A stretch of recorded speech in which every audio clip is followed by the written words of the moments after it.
तो आज की क्लास स्टार्ट करते हैं।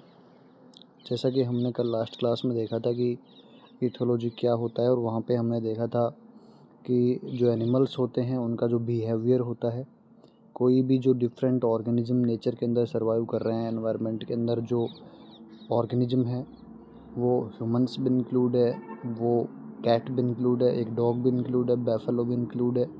सारे के सारे ऑर्गेनिजम्स की यहाँ पे बात हो रही है।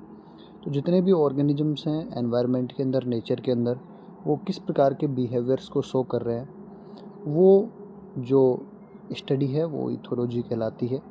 जो जीवों का व्यवहार है उसका अध्ययन ही, उन व्यवहारों का अध्ययन ही इथोलॉजी के अंदर आता है। तो हमने कल बेसिक इंट्रोडक्टिव पार्ट के अंदर डिस्कस किया था कि इथोलॉजी क्या है। आज हम आगे की तरफ बढ़ते हैं और जो है वो देखते हैं कि हिस्ट्री क्या है। तो देखिए यहाँ पे हिस्ट्री के बारे में देखते हैं। तो जो अरस्तु साइंटिस्ट है, अरस्तु ने अपनी बुक जो थी हिस्टोरिया एनिमिलिया, इसके अंदर ऑर्गेनिजम्स के बिहेवियर के बारे में बताया, और उन्होंने इस बुक में बताया कि कोई जीन जो है वो किस प्रभाव से, किस कारण से, किस रीजन की वजह से जो है वो बिहेव शो करता है। इसके बाद देखिए एनिमल बिहेवियर को डिटेल में स्टडी जो है वो गिलवार्ट नामक साइंटिस्ट ने की। जस्ट आपको सिर्फ पढ़ना है। तथा इसके बाद चार्ल्स डार्विन ने जो है वो एनिमल बिहेवियर की स्टडी प्रारंभ की तथा एनिमल्स के बिहेवियर प्रदर्शित करने की वजह के बारे में अध्ययन किया। इसलिए इन्हें एनिमल बिहेवियर की साइंटिफिक स्टडी का फादर भी कहा जाता है, चार्ल्स डार्विन को। डार्विन नाम आपने सुना होगा। ऑर्गेनिजम्स के बिहेवियर के बारे में इन्होंने भी अध्ययन किया। जैसे आपने वो एक जो ब्लैक कलर की चिड़िया है के बारे में इन्होंने बताया था, और जिनको अपन डार्विन फिंचेज कहते हैं, वो उस दौरे पे गए थे और उस भ्रमण के दौरान इन्होंने जो है वो अलग अलग ऑर्गेनिज्म देखे और उनके बिहेवियर का अध्ययन किया, चार्ल्स डार्विन ने। तो इसलिए इनको साइंटिफिक स्टडी का फादर भी कहा जाता है। उसके बाद देखिए डार्विन ने निम्न प्रकार से इथोलॉजी को समझाने में इन्होंने अपना जो है वो कंट्रीब्यूशन दिया। वो कौन कौन सी काम इन्होंने अच्छे किए जो कि इथोलॉजी को समझने में कारगर साबित हुए। इन्होंने नेचुरल सिलेक्शन की थ्योरी दी।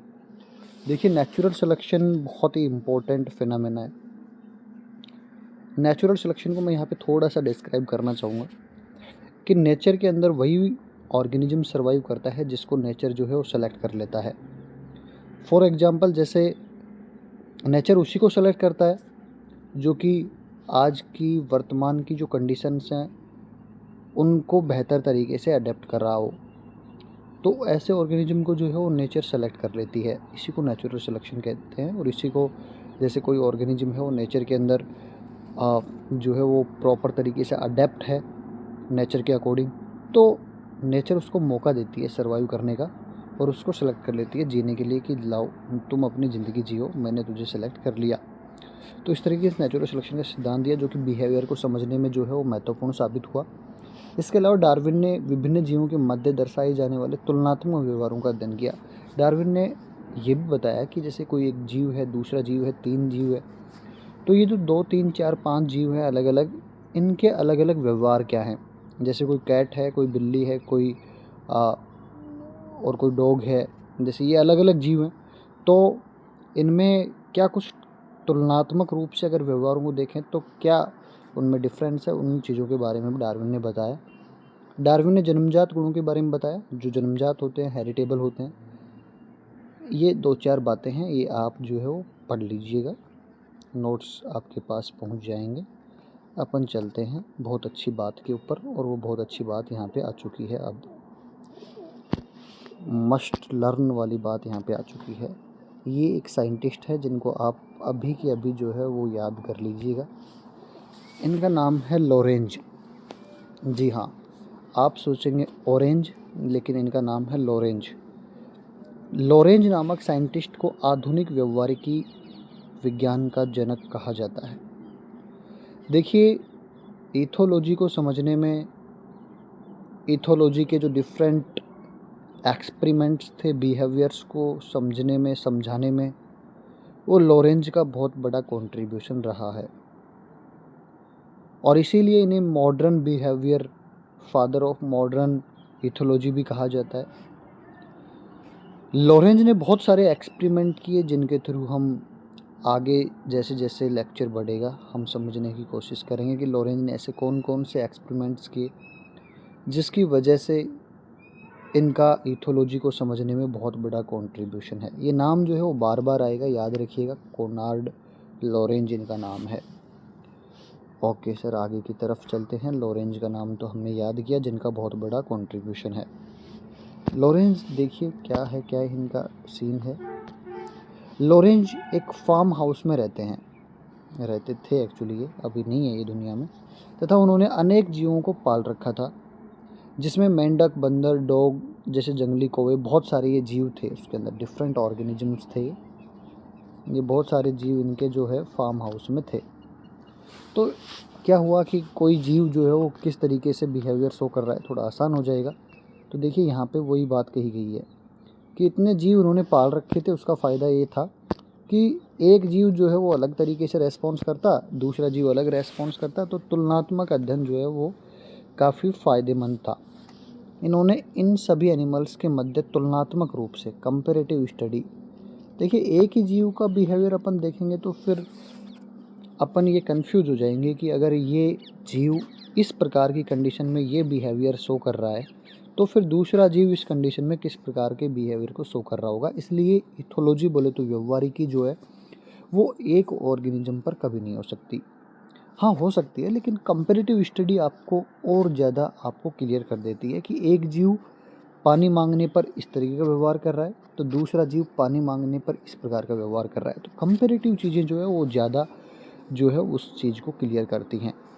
तो इन्होंने इन सभी एनिमल्स के मध्य तुलनात्मक रूप से व्यवहारिकी का अध्ययन किया और इम्प्रिंटिंग साइन स्टिमुलस जो है इनको उल्लेखित किया। अब ये दो वर्ड हैं यहाँ पे, इनको ये वापस से आने हैं इसलिए अपन वापस से नहीं जाएंगे इनके ऊपर। इम्प्रिंटिंग और sign stimulus, SIGNSTIMULUS, sign stimulus और ये इम्प्रिंटिंग, बहुत बढ़िया बात है। आगे की तरफ थोड़ा सा चलते हैं। इम्पोर्टेंस ऑफ इथोलॉजी, यहाँ पे देखिए इथोलॉजी का इम्पोर्टेंस क्या है। देखिए जैसा कि मैंने आपको स्टार्टिंग में ही बता दिया था कि इथोलॉजी जो है वो ऑर्गेनिजम्स का जो बिहेवियर है उसका स्टडी होती है। बोले तो जीवों के अंदर दर्शाए जाने वाले व्यवहारों का अध्ययन ही इथोलॉजी कहलाती है। लेकिन इसका इम्पोर्टेंस क्या है, इसका महत्व क्या है, इस बारे में जानते हैं। महत्व देखिए ये है कि हमें तुलनात्मक चीज़ें पता चलती हैं। जैसे एक हिरण है, एक लायन है, टाइगर है, इन सभी को प्यास लगती है तो डेफिनेटली ये किसी न किसी व्यवहार को दर्शाते हैं, किसी न किसी बिहेवियर को शो करते हैं। लेकिन किस प्रकार से करते हैं, अलग अलग जो बिहेवियर्स हैं, जो एक्टिविटीज़ हैं, इनकी जो रेस्पॉन्सेज हैं वो किस प्रकार से निकल के आते हैं, तो वो सारी चीज़ें क्लियर हो पाती हैं और तुलनात्मक रूप से अध्ययन जो है वो सिंपल हो जाता है इनके द्वारा। तो ये सारी चीज़ें हैं। ओके जी, बहुत ही इम्पोर्टेंट टॉपिक जो है वो आ चुका है। Yes, we are ready. Concepts of ethology, ethology के कंसेप्ट्स। इथोलॉजी को समझने के लिए विभिन्न वैज्ञानिकों जैसे लॉरेंज, मैंने आपको बताया, जिनबर्गन, ये नाम जो है वो आप याद कर लीजिएगा, लॉरेंज, जिनबर्गन एंड फ्रिस ने इथोलॉजी के संदर्भ में व इथोलॉजी को समझाने के लिए बहुत सारे सिद्धांत, जो थ्योरीज हैं वो इन्होंने दी। और ये थ्योरीज आपको समझने की ज़रूरत अब है। कौन कौन सी थ्योरीज हैं इथोलॉजी को समझने के लिए वो देखिएगा। सबसे जो पहली थ्योरी है sign stimulus concept, stimulus response concept. मैंने आपको कल भी बताया था स्टिमुलस क्या होता है। कल की क्लास आपने बहुत सावधानी से देखी होगी आई होप, वैसे तो आप इंटेलिजेंट बच्चे हैं ही। तो स्टिमुलस वो कोई भी संकेत, वो कोई भी फैक्टर जो किसी जीव के अंदर चेंज लाने की क्षमता रखता हो, उसे अपन स्टिमुलस कहते हैं। ऐसा कोई भी फैक्टर जो किसी जीव की बॉडी के अंदर परिवर्तन करने की क्षमता है उसके अंदर, वो चेंज कर सकता है, उस फैक्टर को अपन कहते हैं स्टिमुलस। जैसे आप लोग, जैसा मैंने आपको कल बताया कि और ये स्टिमुलस 2 प्रकार के होते हैं, एक्सटर्नल स्टिमुलस और इंटरनल स्टिमुलस, जैसा कि हमने कल की क्लास में डिस्कस किया था। एक्सटर्नल स्टिमुलस जो वातावरण में प्रेजेंट है, और इंटरनल स्टिमुलस जो कि बॉडी के अंदर बनते हैं, बॉडी के अंदर जो है वो प्रोड्यूस होते हैं।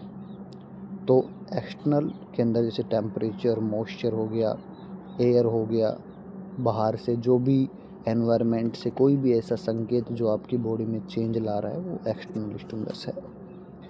जबकि ऐसे चेंजेस जो हमारी बॉडी के अंदर बन रहे हैं, बॉडी के अंदर प्रोड्यूस हो रहे हैं, ऐसे स्टिमुलस, ऐसे उद्दीपन, वो आपकी मेटाबॉलिक रेट हो सकती है, आपका किसी सिस्टम के अंदर कोई भी ऐसा रेस्पॉन्स, कोई ऐसा फैक्टर, कोई ऐसा उद्दीपन जो आपकी बॉडी में चेंज ला रहा है, वो इंटरनल स्टिमुलस है। ऐसी बात हमने कल भी की थी। जैसा कि यहाँ पे लिखा हुआ है, मेंशन किया हुआ है मैंने, ये स्टिमुलस एक्सटर्नल और इंटरनल दोनों ही हो सकते हैं। बिल्कुल सही बात कही हुई है यहाँ पे, जैसा कि हमने कल भी देखा था कि ये स्टिमुलस एक्सटर्नल भी हो सकते हैं, बाह्य भी हो सकते हैं, और आंतरिक भी हो सकते हैं, इंटरनल भी हो सकते हैं। स्टिमुलस को प्राप्त करने के बाद जो ब्रेन जो है वो उस स्टिमुलस के अनुसार रेस्पॉन्स शो करता है। अतः स्टिमुलस की प्राप्ति के बाद ब्रेन के द्वारा दर्शाए जाने वाला रेस्पॉन्स बिहेवियर का कारण होता है। देखिएगा, बहुत ही आसान सी चीज़ें हैं, उनको अपन समझ लेते हैं। जैसा कि मैंने आपको बताया कि स्टिमुलस आएगा बाहर से, ये कोई स्टिमुलस है, और ये स्टिमुलस जो है वो किसी जीव को जो है वो क्या कर रहा है, प्रभावित कर रहा है। यहाँ पे ये सोनू है, और ये स्टिमुलस आके यहाँ पे जो है वो सोनू से मुलाकात हुई इस स्टिमुलस की, और इस सोनू से मुलाकात होने के बाद ये जो सोनू है ये यहाँ से उठ के यहाँ पर पहुँच गया, जो भी स्टिमुलस रहा होगा उसके कारण। तो यहाँ पे कहा गया है कि ये जो स्टिमुलस बाहर से आया, इसने इस सोनू के अंदर कुछ चेंज किया, जिसकी वजह से ये सोनू अपनी इस सीट से उठ करके इस दूसरी जगह पे पहुँच गया है।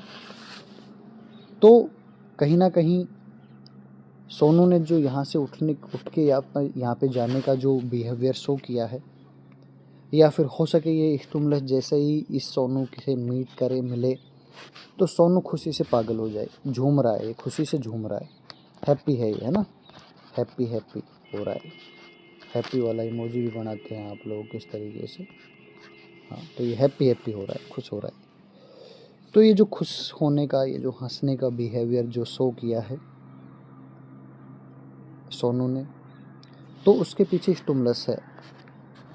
स्टिमुलस जैसे ही प्राप्त किया तो इसका ब्रेन जो है उसको रिसीव किया, रिस्पॉन्स किया, और रिस्पॉन्स करने के बाद जो है वो उसका जो बॉडी है वो बिहेवियर शो कर रहा है।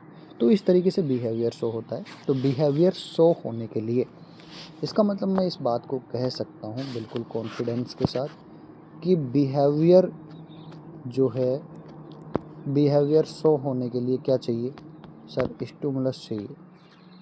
अगर स्टिमुलस नहीं तो बिहेवियर नहीं। अगर बाहर से कोई सिग्नल ही नहीं मिल रहा है, बाहर से कोई रेस्पॉन्स के लिए जो जिम्मेदार है, जो स्टिमुलस, जो फैक्टर, अगर वही अवेलेबल नहीं है, तो ऑब्वियस सी बात है फिर वो रेस्पॉन्स नहीं आएगा, और रेस्पॉन्स नहीं आएगा तो बिहेवियर भी शो नहीं होगा। ये बात है। नेक्स्ट बात देखते हैं, इसे ही स्टिमुलाई रेस्पॉन्स कंसेप्ट कहा जाता है। इसे भी, ये जो अपन ने अभी जो बात करी है, इसी को बेटा क्या कहा गया है, स्टिमुलाई रेस्पॉन्स कॉन्सेप्ट कहा गया है। स्टिमुलाई, जैसा कि इसका अर्थ, अब देखिए कंक्लूजन देखते हैं, निष्कर्ष क्या निकला इन सारी बातों का। इन बातों का निष्कर्ष यही निकला है कि इसके नाम में ही है ये कंसेप्ट का कि स्टिमुलस रेस्पॉन्स कंसेप्ट है। तो इसका मतलब रेस्पॉन्स स्टिमुलस किसको कहते हैं, जो बाहर से जाए या फिर अंदर से, जो भी हो, उद्दीपन है, संकेत है। वो बॉडी के अंदर भी बन सकता है, वो बाहर से भी मिल सकता है। कोई भी ऐसा फैक्टर जो जीव की बॉडी में चेंज ला रहा है उसको अपन स्टिमुलस कहते हैं। और ये जो स्टिमुलस है, जैसे ही बॉडी रिसीव करती है तो क्या करती है, रेस्पॉन्स करती है। और रेस्पॉन्स के परिणाम स्वरूप क्या वहाँ पे दिखाई देते हैं बेटा, वहाँ पे बिहेवियर्स दिखाई देते हैं, बिहेवियर दिखाई देता है। तो इन सभी मेल झोल को, इन सभी स्टिमुलस को रिसीव करना, फिर रेस्पॉन्ड करना, फिर बिहेवियर का दर्शाना, ये एक सीरीज है चीज़ों की। तो इस फिनोमेना को अपन बोलेंगे स्टिमुलाई रेस्पॉन्स कंसेप्ट। मतलब बाहर से कोई स्टिमुलस आएगा, रेस्पॉन्स देंगे, इसी को अपन स्टिमुलस रेस्पॉन्स कंसेप्ट कहा जाता है। ये बात हो गई है। आगे की तरफ बढ़ते हैं। दूसरा कंसेप्ट देखिए, मुझे लगता है ये क्वेश्चन एग्जाम में बनना चाहिए। अगर एग्जाम में क्वेश्चन नहीं बनता है तो ना इंसाफ़ी होगी, मैं ये बात कहूँगा। साइन स्टिमुलस, और आखिरकार बनता भी है क्वेश्चन, ऐसी बात भी नहीं है, मुझे निराश नहीं करेगी ये बात। तो साइन स्टिमुलस क्या होता है जानते हैं। देखिए, जैसे ही वही तरीका रहता है अपना, जैसा अपना ऑफलाइन क्लास में पढ़ा करें जा, कि साइन जो है, यहाँ पे दो वर्ड हैं, एक तो साइन है, एक स्टिमुलस है। सर स्टिमुलस तो अभी आपने बता दिया, हम नहीं बोलेंगे इस चीज़ को।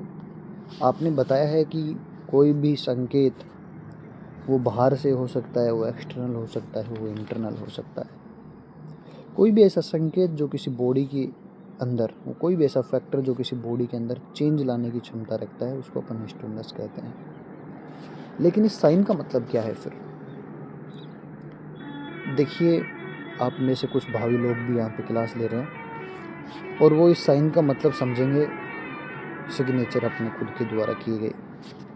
जैसे अमित सर किसी टाइम पे साइन करते थे आपकी फाइल्स में, तो वो वाले साइन समझ रहे होंगे, लेकिन ऐसा नहीं है। साइन का मतलब उस छाप से है, यहाँ पे वो मोहर। जैसे आप आई कार्ड लगा के कॉलेज पहुँचते हैं, हालांकि नहीं लगाते हैं I card, this is the different thing, वो मुझे पता है, बट वो आई कार्ड आपको मिला हुआ है। अब आप में से कुछ भावी लोग ये भी बोलेंगे कि सर हमें तो आई कार्ड ही नहीं मिला अभी तक। कोई बात नहीं, मिल जाएगा वो, या फिर आपने जानबूझ के नहीं लिया होगा कि उसको लगाना पड़ेगा। तो ये जो साइन है, ये साइन क्या है, इसका मतलब जैसा कि यहाँ पे लिखा हुआ है, साइन का अर्थ होता है कोई ख़ास तरीके की छाप या मोहर, जिसे देखकर किसी के सामने कोई जीव स्टिमुलेट होता है, उसको अपन साइन कहेंगे। तो जैसे जिसके पास वो आई कार्ड नहीं होगा, तो उसको गार्ड अंकल यही सोचेंगे कि ये बच्चा कॉलेज का नहीं है। जिसके पास आई कार्ड होगा वो समझेंगे ये बच्चा कॉलेज का है। इसका मतलब वो जो साइन है, वो जो मोहर है, जो छाप है, वो जो आइडेंटिटी कार्ड के रूप में, वो एक स्टूडेंट का साइन है कि ये स्टूडेंट है और इसी कॉलेज का स्टूडेंट है और इसे परमिट करना चाहिए। तो ये वाली चीज़ें हैं। तो साइन का मतलब अब समझ में आया। साइन का मतलब कोई छाप, कोई मोहर, कोई ऐसी अलग चीज़ जिसको देख के कोई जीव स्टिमुलेट हो रहा है, तो उसको अपन साइन स्टिमुलस कहेंगे। सिंपल सी बात है।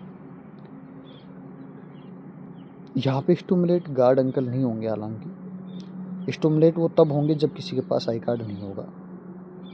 अगर सबके पास आई कार्ड है तो वो एक 1 बाई 1 एंट्री दे रहे होंगे, लेकिन अगर किसी के पास आई कार्ड नहीं मिला तो फिर वो स्टिमुलेट हो जाएंगे कि भाई ये क्या हुआ, तुम आई कार्ड नहीं लेके आए हो या फिर तुम इस कॉलेज के स्टूडेंट नहीं हो। तो वो वाली चीज़ें हैं यहाँ पे। तो यहाँ पे साइन का मतलब है कोई भी एक ख़ास तरीके का निशान, कोई चिन्ह, कोई मोहर जो कि किसी जीव को स्टिमुलाई कर रही है, उसको उद्दीपन दे रही है, उसको स्टिमुलेट कर रही है। तो ये वाली चीज़ें हैं। अर्थात साइन स्टिमुलस किसी निशान को देखकर होने वाले चेंजेज की प्रोसेस होती है। ऑब्वियसली यहाँ पे कोई ना कोई मोहर होगी, कोई शरीर के ऊपर कोई छाप लगी होगी, किसी प्रकार का निशान बना हुआ होगा, जिसको देखने के बाद सामने वाले के अंदर चेंज आता है। इसको अपन साइन स्टिमुलस कहते हैं। ओके, अब एक और बात जो है वो साइन स्टिमुलस की काफ़ी इम्पोर्टेंट टॉपिक है, जैसा मैंने आपको स्टार्टिंग में बता दिया था, तो आप बने रहिएगा पूरे कंसंट्रेशन के साथ। हाँ जी, यहाँ पे कहा गया है कि साइन स्टिमुलस स्पीसीज स्पेसिफिक होता है, और स्पीसीज स्पेसिफिक का मतलब क्या है ये अपन समझ लेते हैं। स्पीसीज का मतलब कोई एक स्पीसीज, जैसे मंकी हैं बहुत सारे, मंकीज की स्पीसीज। हाँ, स्पेसिफिक का मतलब है बस वो उसी को समझते हैं, सिर्फ वो ही समझते हैं। स्पेसिफिक का मतलब खास, है ना। जैसे आपका भी कोई स्पेसिफिक ऐसा होता है जिसको आप सारी बातें बताते हैं, वैसे ही स्पेसिफिक का मतलब कोई खास। तो मतलब स्पीसीज स्पेसिफिक होता है, इसका मतलब ये जो साइन स्टिमुलस है, ये जो मोहर लगी हुई है, जैसे एक बंदर है और उस बंदर के गर्दन पे कुछ बना हुआ है, जैसे लाल कलर का, या फिर कुछ येलो कलर का, या फिर कुछ ब्लैक कलर का धब्बा बना हुआ है बड़ा सा, बहुत सारे लोगों में बना हुआ है। तो वो सिर्फ़ और सिर्फ उनको ही समझ आएगा जो उसी स्पीसीज़ के हैं। वो फिर हम लोगों को समझ में नहीं आएगा कि वो जो वहाँ पे ब्लैक स्पॉट है, या फिर येलो स्पॉट है, या फिर रेड स्पॉट है, ग्रीन स्पॉट है, वो किस तरीके से काम कर रहा है और वो किस चीज़ का इंडिकेशन है, ये हमको समझ नहीं आएगा। तो वो वाली चीज़ें हैं। तो स्पीसीज स्पेसिफिक होते हैं, कुछ खास नहीं, उसी स्पीसीज के लोग उसे समझ सकते हैं। साइन स्टिमुलस को समझने के लिए निम्न एक्सपेरिमेंट्स किए गए। अब ये एक्सपेरिमेंट कौन से हैं देखिए, बहुत ही आसान है, याद रखने के लिए है, इम्पोर्टेंट। यूरोपियन रोबिन सबसे पहला है, यूरोपियन रोबिन, ये लिखा हुआ है यहाँ पे। डेविड लेक नामक साइंटिस्ट थे, इन्होंने रोबिन नामक चिड़िया में दर्शाए जाने वाले बिहेवियर्स का एनालिसिस किया, तो पाया कि मेल में रेड चेस्ट युक्त मेंबर्स के प्रति अटैक करने की प्रतिक्रिया देखी जाती है, लेकिन यदि रेड चेस्ट युक्त मेंबर नहीं हो तो ये अटैक नहीं करता है। देखिए, ये एक साइंटिस्ट थे डेविड लेक, इन्होंने स्टडी किया यूरोपियन रोबिन, एक चिड़िया है, उसमें एक खास व्यवहार दर्शाया जाता है, कुछ खास बिहेवियर दर्शाया जाता है, और उस बिहेवियर को दर्शाने के बाद उन्होंने नोटिस किया कि बार बार एक ही चीज़ रिपीट हो रही है। बिहेवियर के बारे में मैंने एक चीज़ आपको पहले ही बताई थी, ये बार बार रिपीट होते हैं। तो क्या व्यवहार इन्होंने देखा उसके अंदर, इन्होंने देखा कि जो मेल हैं ये रेड चेस्ट युक्त मेंबर को जैसे ही देखते हैं तो ये उसके ऊपर अटैक करते हैं। यूरोपियन रोबिन जो है वो रेड चेस्ट जिस मेंबर का होगा उसको अटैक करते हैं, उसके ऊपर आक्रमण कर देते हैं। तो इसका जो यहाँ पे कंक्लूजन वाली बात ये है कि जो रेड चेस्ट है, ये जो रेड चेस्ट वाले जो मेंबर्स हैं, जैसे ये उनको देखते हैं तो ये उसके ऊपर अटैक करते हैं। तो कहीं ना कहीं इसका मतलब ये है कि जो रेड कलर है, जैसा मैंने बताया, कोई ख़ास छाप होगी, और यहाँ पे ख़ास छाप क्या है, रेड कलर। ये रेड कलर को जैसे ही देखते हैं तो ये इसके ऊपर झटपटाते हैं, उसके ऊपर टूट के पड़ते हैं, उसके ऊपर अटैक करते हैं। ऐसे मेंबर जिनके नेक के ऊपर जिनका रेड चेस्ट नहीं है तो उनके ऊपर अटैक नहीं करते। तो इसके अंदर जो रेड कलर हुआ वो क्या हुआ, एक मोहर, और मोहर को अपन क्या कह रहे थे, साइन, और वो अटैक कर रहे हैं, इसका मतलब स्टिमुलस दे रहे हैं, वो स्टिमुलस का काम कर रहे हैं, इसलिए ये साइन स्टिमुलस का एग्जाम्पल हो गया यूरोपियन रोबिन, जो कि रेड चेस्ट युक्त वाले मेंबर्स को देखने के बाद उसके ऊपर अटैक करते हैं। समझ में आ गया होगा, आई होप, ऐसा मैं उम्मीद कर रहा हूँ। कंक्लूजन यही निकला, इसका मतलब बॉडी पर पाया जाने वाला जो रेड कलर है वो मेल को अटैक के लिए स्टिमुलेट करता है। जो मेल जो है वो अटैक करते हैं रेड चेस्ट वाले मेंबर्स को देख के। अब एक है स्टिकल बैक फिश। मुझे लगता है आज की क्लास में इनफ है, अगली क्लास में मिलते हैं हम लोग। चलो आपको दिखा दिया जाए कि ये वीडियो की शूटिंग कहाँ हो रही है। तो आप देख रहे होंगे यहाँ पे हॉस्पिटल की छत है ये, और इसी बड़े से हॉस्पिटल की छत के ऊपर जो है वो आपकी क्लास का जो है वो तैयार हुआ है। तो इतनी मेहनत लगी है क्लास तैयार करने में, तो आप भी जो है वो बड़ी सीरियसनेस के साथ पढ़ें और लेक्चर अच्छे तरीके से कल याद करके आएँ। फिर मिलते हैं अगली क्लास में। Thank you so much.